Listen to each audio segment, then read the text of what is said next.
যেটা আমরা বাংলায় বলি আমাদা, ইংরেজিতে বলি ম্যাঙ্গো জিঞ্জার।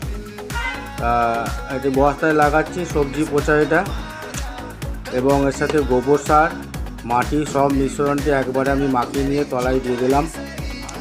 ভালো করে মিশিয়ে নিয়ে তলায় দিয়ে দিলাম এবং উপর থেকে মাটিটা ছড়িয়ে দেবো। এবং যে আদার অংশগুলো আমি রেখেছিলাম, ফলগুলো হয়েছিল, সেই ফলের অংশটা দেখাচ্ছি।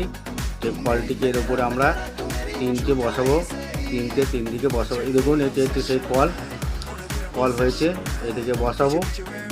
আর একটা দিয়ে দেবো এই পাশটাতেই, আর একটা এই পাশটাতে দিয়ে দেবো এবং ভালো করে মাটি চাপা দিয়ে দেবো পরিষ্কার পরিচ্ছন্ন করে। এবং যে পরবর্তীকালে যখনই আদা আবার হবে সেগুলিকে আপনাদের কাছে তুলে ধরবো।